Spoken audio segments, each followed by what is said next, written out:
Así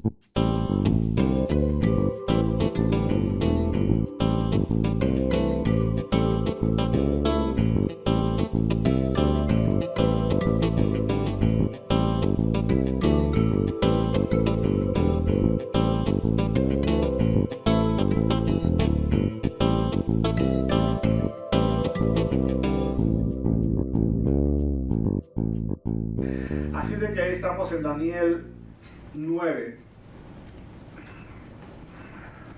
Está larga la lectura, ¿sí, no? Voy a pedirle al hermano otra vez a Adam, discúlpenme, que pase y ayudarme con mi Biblia a leer. ¿Okay? Daniel 9, capítulo 9:20, vamos a empezar por el 20. Aún estaba hablando y orando y confesando mi pecado y el pecado de mi pueblo Israel, y derramaba mi ruego delante de Jehová mi Dios, por el monte santo de mi Dios. Aún estaba hablando en oración, cuando el varón Gabriel, a quien había visto en la visión al principio, volando con presteza, vino a mí como a la hora del sacrificio de la tarde, y me hizo entender, y habló conmigo, diciendo: Daniel, ahora he salido para darte sabiduría y entendimiento. Al principio de tus ruegos fue dada la orden, y yo he venido para enseñártela, porque tú eres muy amado. Entiende pues la orden y entiende la visión.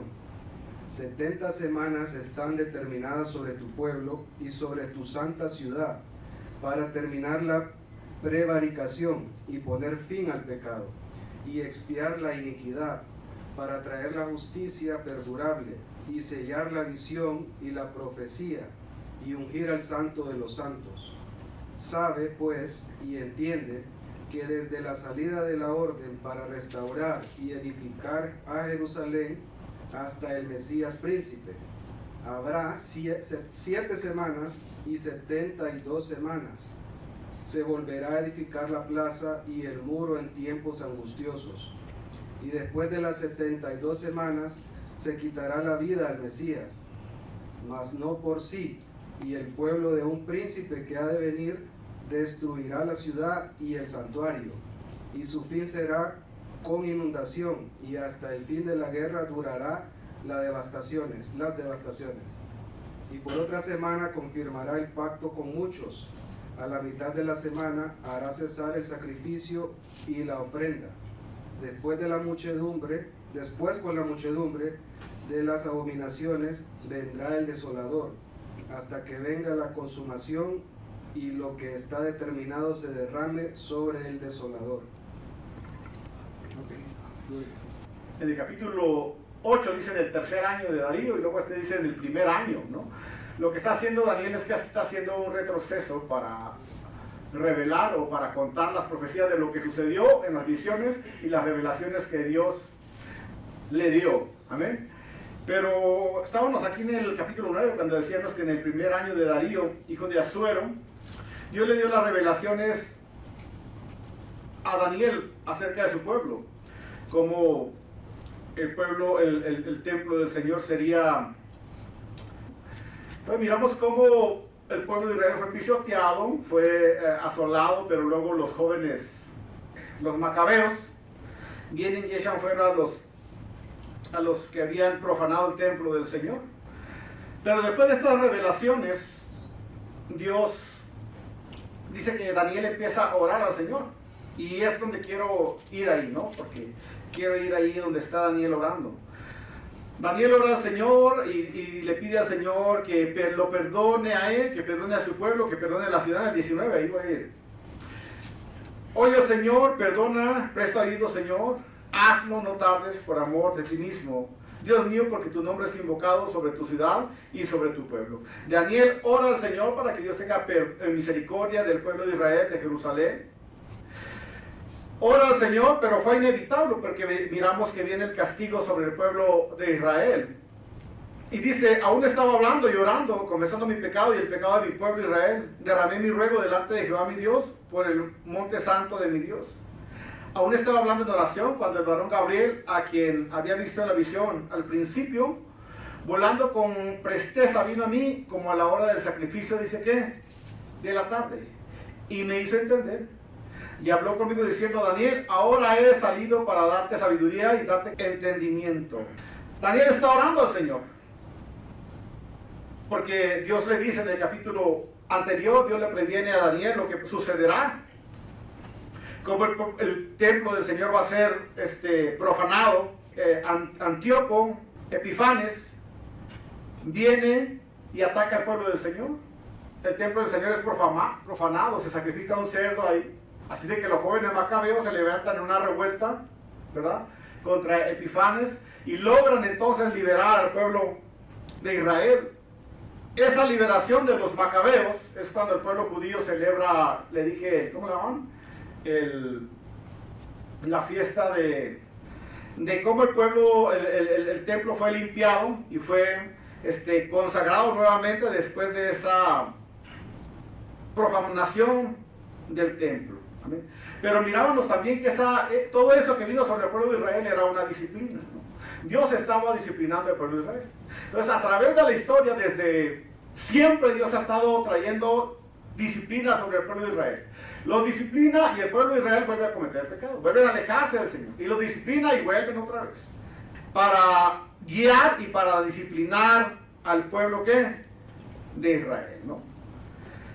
Siempre lo ha hecho el Señor. Antíoco Epifanes, ese hombre que llegó, profanó el templo, sacrificó un cerdo. Entonces miramos que esa actitud, Daniel de alguna manera está diciendo que ese era un tipo de ¿qué? Del anticristo. Y luego mirábamos en la prédica anterior, ¿no?, que ese anticristo Epifanes, ese tipo de anticristo Epifanes, realmente no se compara al anticristo verdadero que vendrá en el fin de los tiempos, en la grande persecución. Entonces, del versículo 8 nos da digamos, como una pequeña pizca o una pequeña muestra pequeña de lo que, al grado de lo que llegará el anticristo en el templo del Señor cuando Él venga, ¿no? Y Daniel ora al Señor y pide que tenga misericordia de su pueblo, de todo eso, de la disciplina que va a venir. Él dice: hemos pecado contra ti, nuestro pueblo, nuestra ciudad, nuestros gobernantes, hemos pecado contra ti, Señor, perdónanos, nos arrepentimos. Este castigo que ha venido sobre nosotros, Señor, no es que tú seas malo, tú eres justo, solo que nosotros hemos acarreado este juicio sobre nosotros. Daniel, en su oración, es una de las personas que usa la oración para pedir arrepentimiento, para reconocer sus errores y saber que los juicios de Dios son justos. ¿Amén? Y estando él en esa oración, Dios le da revelación a Daniel. Le está dando revelación de todos los tiempos, de las épocas, de los imperios que vendrán, de todas las cosas que vendrán en el fin de los tiempos. Y él está orando al Señor, confesando su pecado, el pueblo de Israel. Aún está orando en oración cuando el varón Gabriel, a quien había visto en visión al principio, volando con pereza, vino a mí como a la hora del sacrificio de la tarde y me hizo entender. Habló conmigo diciendo: Daniel, ahora he salido para darte sabiduría y darte ¿qué? Entendimiento. Al principio de tu ruego fue dada la orden y yo he venido para enseñártela, porque tú eres muy amado. Entiende pues la orden y entiende la visión. 70 semanas están determinadas sobre tu pueblo y sobre tu santa ciudad para terminar la prevaricación y poner fin al pecado y expiar la iniquidad, para traer la justicia perdurable y sellar la visión y la profecía y ungir al santo, dice que, de los santos. Ahora sí, como que tiene oídos para oír, oiga. Daniel está orando y está recibiendo las profecías, los sueños y las revelaciones del Señor, porque solamente alguien que está en una unción fresca con el Señor y en oración puede entender los misterios del Señor. En esa actitud de oración está Daniel cuando recibe esta profecía de las 70 semanas. 70 semanas están determinadas sobre tu pueblo y sobre ¿qué? Tu santa ciudad. Ahora hay una cosa, pero esto se refiere a 70 de 7 años. 70 semanas de 7 ¿qué? Años. Ahora, para entender un poquito esto, en el Antiguo Testamento siempre había una semana era de 7 y terminaba con el sábado, ¿verdad? También en el Antiguo Testamento había semanas de 7 años. ¿Sí me explicó? Había una semana de 7 días, pero también había semanas de 7 años que terminaban con el Shemitah, que era el año sabático de descanso. Pero también había semanas de 7 años. ¿Se acuerdan que ellos trabajaban 7 años y al 7º año sino que todo descansaba, la tierra, todo? Con razón yo oía a un pastor que decía que estaba en un break. Decía, yo ya quiero un año sabático. Decía. ¿Qué quieres? Yo también quisiera un año sabático, ¿no? O sea, 7 años de trabajo y luego un año para... El 7º año descansaba todo el año, ¿no? Y el pueblo de Israel descansaba las tierras, no las trabajaban. Entraban en un descanso que era para descansar la tierra, pero no solo ellos, sino también para dar agradecimiento al Señor, involucrarse en las cosas del Señor, entrar en un tiempo especial de adoración, como en la pandemia, ¿no? ¿Cuánto nos aventamos en la pandemia? Ese era el año sabático, pero también había el año del jubileo. El año del jubileo era 7 por 7, o sea, a los 49 años, a los 50 años, era el año del jubileo. Al año del jubileo se dejaba ir libre al esclavo, se cancelaban toda clase de deudas. De ahí viene la bancarrota para nuestro país. De veras, de ahí se basaron los gobiernos para bancarrota, que tú te puedes dar bancarrota y nadie te puede llevar a corte. ¿Okay? De ahí viene. Entonces, ese era el año de jubileo. Entonces, miramos esta clase de semanas de 7 días, pero también pueden ser semanas de 7 años, ¿verdad? Así de que, pero aquí en la Biblia, ¿verdad? Habla de años. 70 semanas son determinadas para los judíos y Jerusalén. 70 semanas están determinadas sobre tu pueblo y sobre qué? Tu ciudad.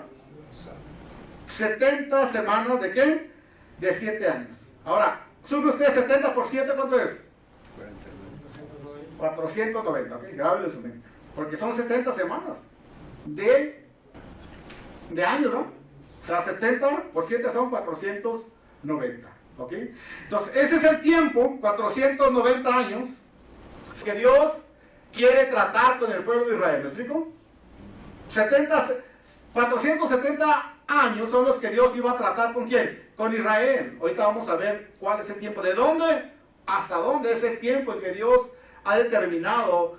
Las 70 semanas de Daniel es un tiempo en el cual Dios va a tratar con el pueblo judío. Amén. Con el pueblo judío. Dios tiene un plan para el pueblo de Israel y tiene un plan también para ¿quién? Para la iglesia. Porque ahí dice claramente, miren, lea la Biblia, dice: estas 70 semanas son sobre tu pueblo y sobre tu santa ¿qué? Ciudad. 70 semanas son determinadas sobre tu pueblo y sobre ¿qué? Tu ciudad. Es el tiempo que Dios tiene para tratar con Israel. No habla de la iglesia, ¿verdad? No habla de la iglesia, al menos que la iglesia quiera usurpar el lugar que le corresponde ¿a quién? A Israel, que es una herejía. Porque nosotros, dice la Biblia, que Israel es un olivo original. Así lo compara. Y dice que la iglesia es un injerto en el árbol, en el olivo. Nosotros somos un injerto. Israel es el pueblo que original. La salvación vino a los judíos, ¿cierto? Juan 1:12, más a todos los que le recibieron y creyeron en él le dio el privilegio de ser hechos hijos ¿qué? De Dios. Amén. Pero también dice la Biblia hermanos, que gracias a que el pueblo de Israel rechazó, entonces nosotros fuimos injertados, puestos ahí en el olivo en Israel. Ahí fuimos ¿qué? Injertados. Así que la iglesia no puede usurpar ni puede tomar el lugar que le corresponde a Israel. No somos un sustituto. Somos un injerto. Somos salvos por la gracia de Cristo que Jesús solamente. Así de que, hermanos, Israel es como el reloj profético. Así como traes tu nuevo reloj, así como se llama el negrito así. No, el Rolex ya nadie lo quiere, ¿no? El ese, ¿cómo se llama? El ese, ¿cómo son que están los jóvenes? Apple y quién sabe qué. Te dice hasta cómo está, hasta cuando suspiras. A los jóvenes cuando suspiran por una muchacha, ese reloj le dice cuántos latidos dio el corazón. Y a los jovencitos también. Y a uno le dice cuando se le va descargando la batería. Le dice, hey, corre por el oxígeno. O un monstruo, más algo, porque la presión atrás del azúcar y quién sabe cuánto, ¿no? Así de que Israel es el reloj profético. Ese es el reloj profético de Israel. Así de que estos eventos, hermanos, de las 70 semanas, dice, sobre tu pueblo y sobre tu ciudad, para terminar la prevaricación y poner fin, ¿qué? Al pecado, expiar la iniquidad, para traer la justicia perdurable y sellar la visión y la profecía, y ungir al santo, ¿de qué? De los santos, gloria al Señor. ¿Qué sucederán en estas 70 semanas? Va a terminar la ¿qué? La prevaricación, se va a poner fin, ¿qué? Al pecado, se va a expiar la iniquidad, y se traerá paz, se traerá la justicia, se sellará la visión y la profecía, y se ungirá al santo, dice ¿qué? De los santos. Para terminar, dice ¿qué? La prevaricación. Investigué la palabra del diccionario prevaricación, y más o menos quiere decir como terminar con un sistema malévolo o malvado. ¿Ok? Entonces, en ese tiempo, en esas 70 semanas, ¿qué va a suceder? Se terminará la prevaricación, o sea, la maldad. Significa que se establece un nuevo orden mundial. Nosotros sabemos que el único que puede traer paz verdadera al mundo, nosotros sabemos que el único que puede traer paz y justicia al mundo es Cristo Jesús, el Rey de Reyes y Señor de justicia. No hay nadie, aunque prometa, no hay político, el príncipe de paz. no hay nadie que pueda traer paz, solamente, como dijo el hermano, Isaías 9:6 dice, porque un niño nos es nacido, un hijo nos es dado, y el principado sobre su hombro, y llamará su nombre, Dios fuerte, Padre eterno, y príncipe, dice ¿qué? De paz. Solamente el Señor Jesús traerá paz verdadera. Entonces, Él va a traer esa paz. Pero también me llama la atención cuando dice, y va a poner fin al pecado. ¿Cómo puede ese príncipe de paz poner fin al pecado? Porque Él ya lo hizo. Qué hermoso. Me gustó a mí esa parte que dice que ya lo hizo. A veces nuestro cerebro y nuestra mente dice, eres tan pecador porque hiciste esto y aquello y lo otro. Eres así, esa. Pero recuérdale a Satanás que Cristo ya trató con el pecado en la cruz de Calvario. Él ya trató con eso. Y pecado presente, pasado y futuro, Él ya trató con él en el pecado. Porque somos gracios por la fe, somos salvos por la fe en Cristo, no por obras para que nadie dice que se gloríe. Entonces dice que Él terminará con qué? Pondrá fin al pecado. Es que Él ya lo hizo en la cruz, por eso se lo hizo. Expiará la iniquidad para traer paz y justicia perdurable. Eso lo hizo Cristo Jesús, el único que puede traer paz, el único que ha abogado con mis pecados y los sepultó en la más profunda más, es Cristo Jesús. Su sacrificio en la cruz es de una vez y para siempre, y dice que perfecto. Y quitará la rebelión del hombre, esa rebelión que tiene contra Dios. Y dice, sellar la visión y la profecía. Esto habla de un cumplimiento, el cual va a terminar con el reinado, hermanos, ¿de quién? De Cristo Jesús, el Hijo de Dios. Y dice, y ungir al santo, ¿dice quién? De los santos. Para ungir al santo de los santos. Realmente cuando dice ungir al santo de los santos, no está hablando de... Es posible, bueno, que no esté hablando de Cristo Jesús. Si cuando dice ungir al santo de los santos, la mayoría dice que se refiere al lugar santo. O sea, al lugar santísimo, a donde está el templo del Señor. Porque cuando se refiere a Cristo dice el príncipe. Cuando ahí mismo en Daniel, ahorita vamos a ver, ¿no? Leemos ahí. Para traer la justicia perdurable, sellar la visión y la profecía, y ungir, dice que al santo ¿qué? De los santos. ¿Sabe pues y entiende que desde la salida de la orden para restaurar y edificar a Jerusalén, dice que hasta qué? Hasta el Mesías? ¿Sí me explico cómo se refiere? Cuando se refiere a Cristo, se refiere al príncipe o al Mesías. Pero aquí dice para ungir al santo de los santos. Realmente la mayoría piensan que se refiere al lugar del templo, el cual será ungido y bendecido. Ahora, Gabriel, este ángel, o este arcángel es, creo, ¿no? De un rango muy especial, es el que Dios siempre utiliza para traer revelación a Daniel. Dice que todos estos eventos sucederán dentro de este periodo de 70 ¿qué? Semanas. O sea, dentro de este periodo de 490 ¿qué? Años. Ahora, ¿cómo se divide ese tiempo? Ahí lo vamos a ver. ¿Sabe pues y entiende el 25? Que desde la salida de la orden para restaurar y edificar a Jerusalén hasta el Mesías príncipe habrá 7 semanas, 62 semanas, y se volverá a edificar la plaza y el muro en tiempos, dice ¿qué? Antiguos. Ahora, ¿cuándo empiezan estas 70 semanas de Daniel? Dice, desde la salida de la orden para restaurar y edificar Jerusalén, le dice Gabriel a Daniel. Ese es el punto de partida. El inicio hasta que Dios va a trabajar con Israel. ¿Cuándo empiezan esas 70 semanas? Ahí dice claramente. Desde la orden y salida para restaurar y edificar, dice ¿qué? Jerusalén. Hay 4 fechas posibles. ¿Cuándo fue restaurado Jerusalén? Jerusalén? Porque desde esa restauración de la ciudad hasta la venida del Mesías, desde ese tiempo, es el periodo del que estamos hablando ahorita, que van a pasar todas estas cosas. Ahora, hay 4 posibles fechas. Mire, Ciro hizo un decreto dando a Esdras, cuando estaba cautivo en Babilonia, el derecho de regresar a Jerusalén y reconstruir el templo. ¿Ok? Esa es una vez cuando se trabajó, podríamos decir, en el templo. Pero también hay otro, que es, Darío hizo un decreto dando a Esdras el derecho de reconstruir el templo. Esa es otra reconstrucción del templo. Otra reconstrucción que se hizo, Artajerjes hizo un decreto dándole permiso a Esdras y pasajes y provisiones para regresar a Jerusalén a reconstruir el templo. ¿Ok?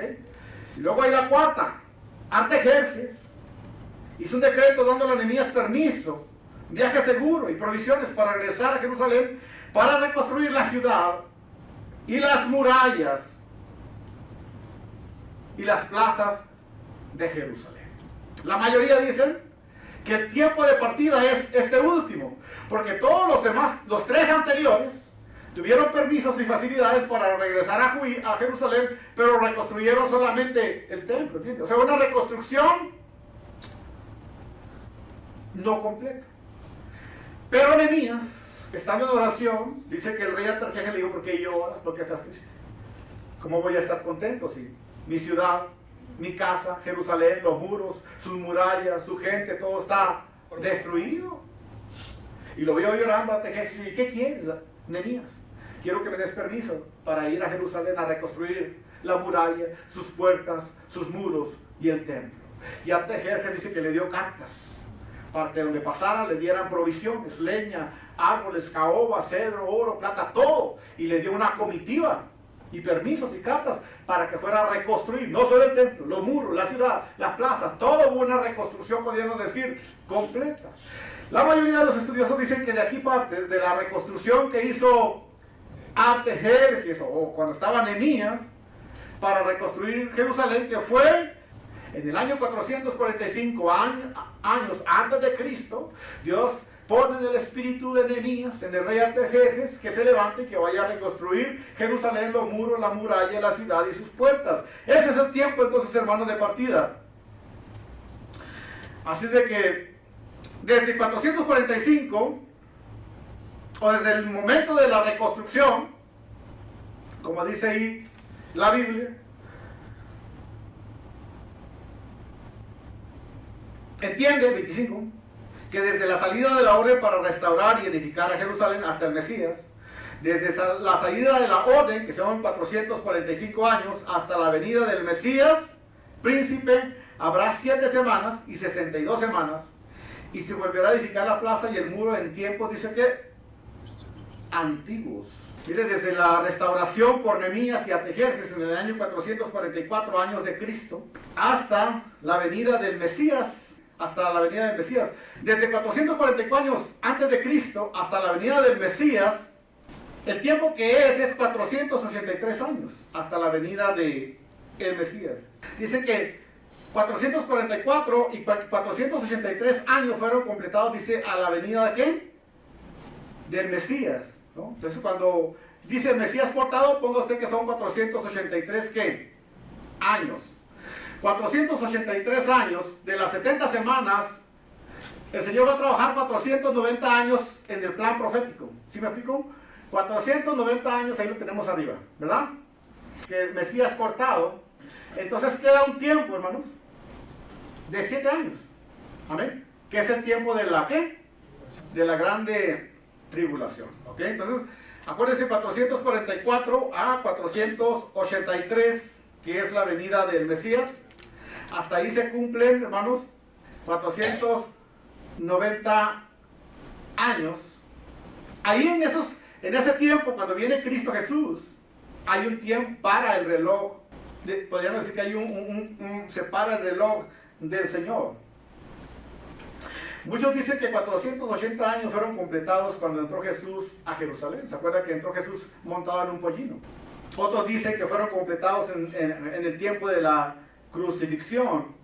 Como quiera que sea, la mayoría dicen que se completó ese año, esos tiempos, cuando Jesús entró a Jerusalén, hermanos, ¿verdad? Porque es más aceptado eso, cuando Jesús va entrando ahí a Jerusalén y que llora por Jerusalén en esa entrada triunfal.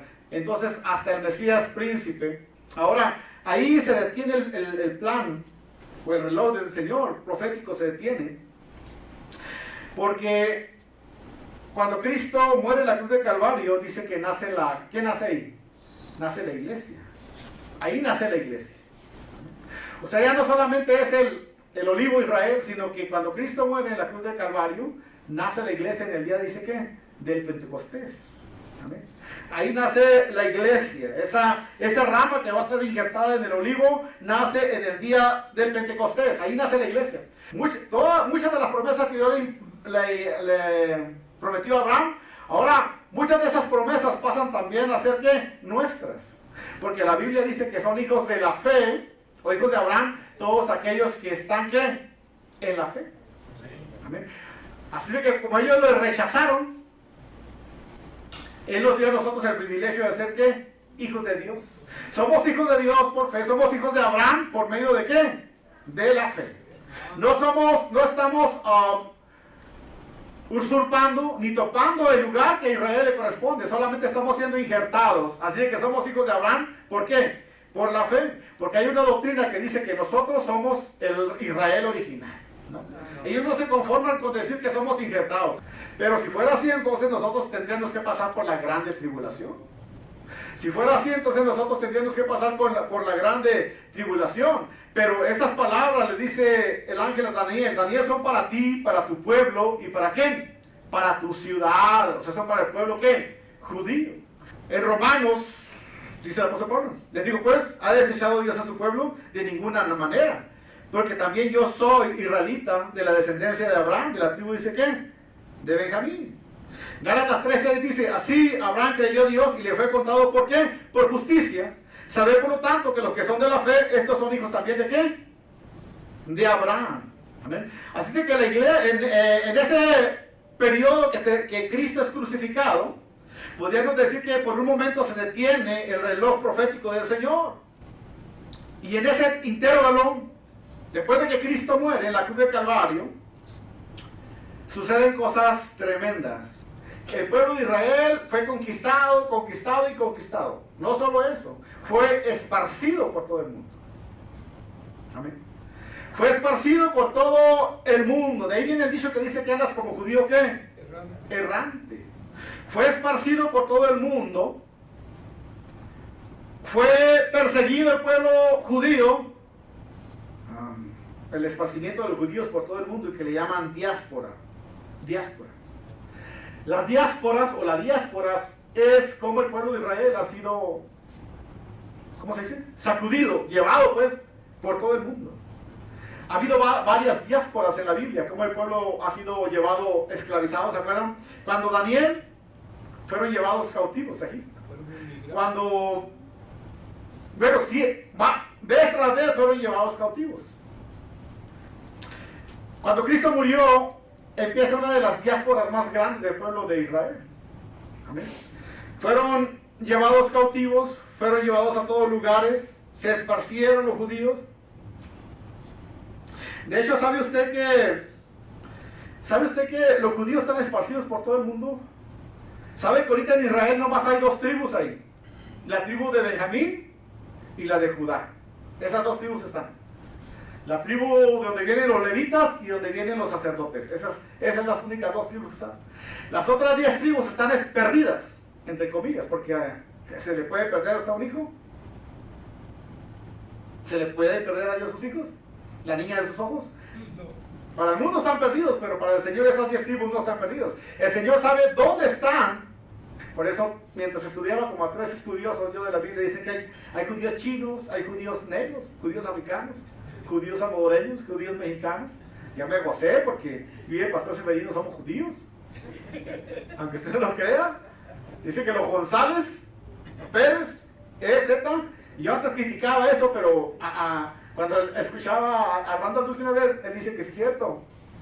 Y luego algunos otros, ¿no? Tampoco quiero que lo tomes así tan a pecho y que el domingo vengas ya con una gorrita aquí. Nada de eso.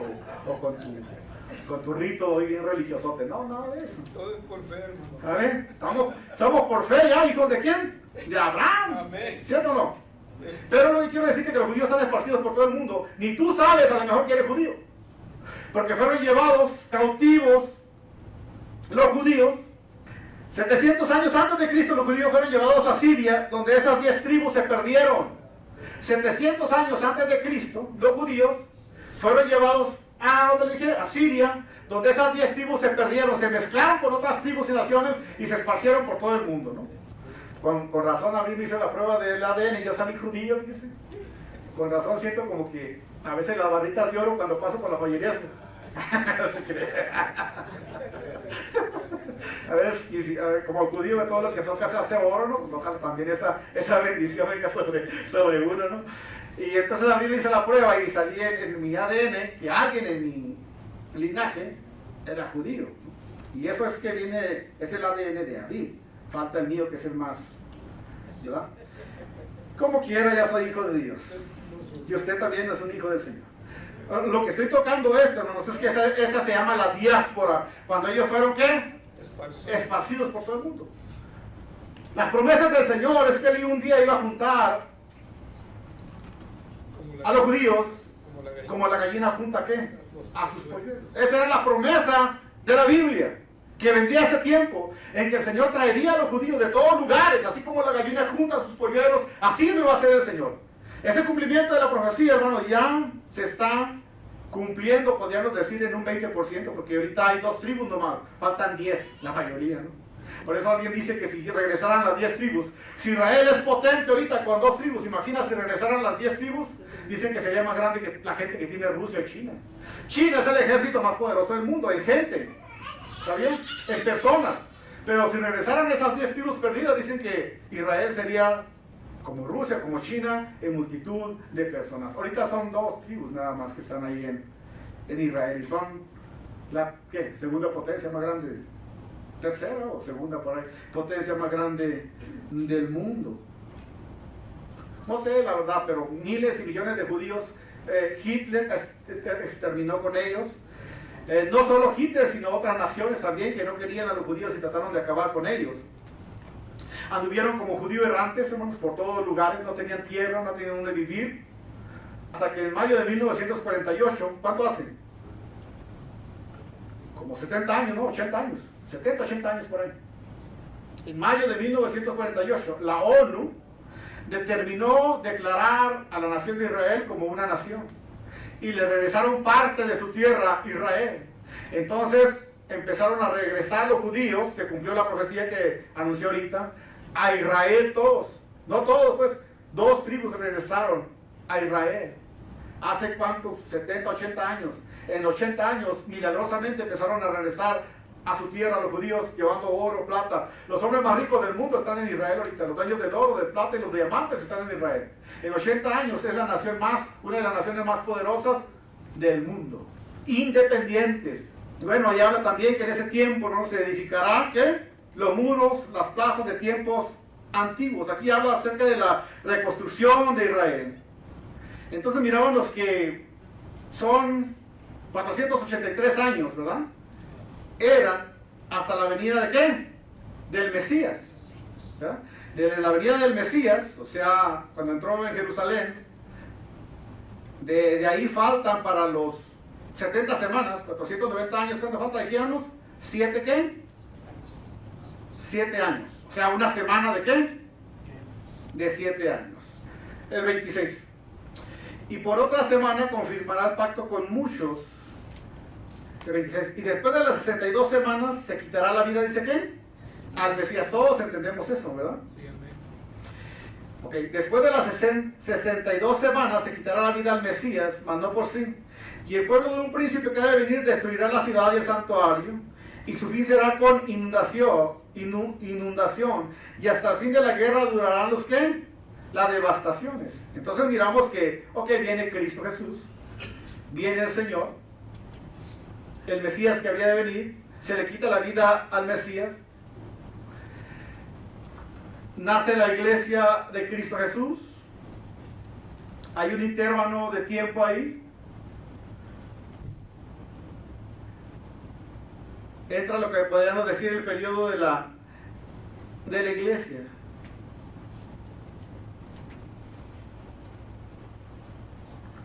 Después de las 62 semanas se quitará la vida al Mesías, mas no por sí. Y el pueblo de un príncipe que ha de venir destruirá la ciudad y el santuario, y su fin será con inundación. Y el fin de la guerra durará las devastaciones. Y por otra semana confirmará el pacto con muchos, y a la mitad de la semana hará cesar el sacrificio y la ofrenda. Después con la muchedumbre de las abominaciones vendrá, dice el desolador, hasta que venga la consumación, y lo que está determinado se derramará sobre, dice ¿qué? El desolador. Bueno, nosotros sabemos eso, hermanos, que como yo les decía que estamos en la mayoría de los estudiosos dicen que estamos en la última semana de Daniel. Amén. Y que el reloj de Dios avanza, ¿no?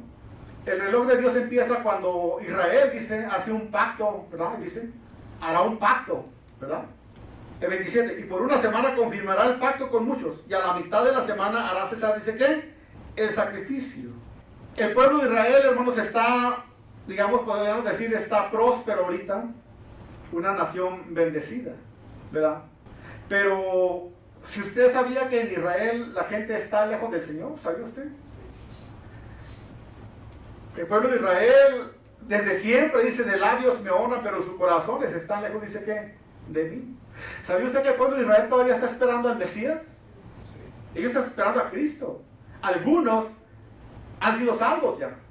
Pero yo me sorprendí, hermanos, porque dice que Israel es el país que tiene las leyes más frágiles sobre el aborto. Yo me asustaba por Estados Unidos, pero parece ser que Israel, tal vez según las investigaciones que miraba yo, Israel aprueba el aborto más, apoya más que Estados Unidos. Dije yo, wow, ¿de veras? Y estaba leyendo y sí. ¿Se imagina usted cómo estamos? O sea, su corazón está lejos del Señor. Amén. Así está el pueblo de Israel. Entonces Dios viene a bregar con el pueblo, hermanos, ¿qué? Dios viene a tratar con Israel. Por eso quiere tratar con Israel. Porque ellos teniendo la verdad, conociendo la verdad, desecharon ¿qué? Al Mesías. Gracias a Dios que para ese tiempo la iglesia se va con el Señor. Porque nosotros estamos injertados nada más. Entonces nosotros esperamos al Cristo de gloria, somos salvos por Cristo Jesús y somos llevados con el Señor en lo que es ¿qué? El rapto. La iglesia no va a pasar, hermanos, por la grande tribulación. Los que enseñan que la iglesia va a pasar por la grande tribulación son los que pretenden que la iglesia tome el lugar del pueblo de Israel. Pero nosotros no tenemos que tomar el lugar del pueblo de Israel, nosotros solamente estamos injertados ahí. Amén.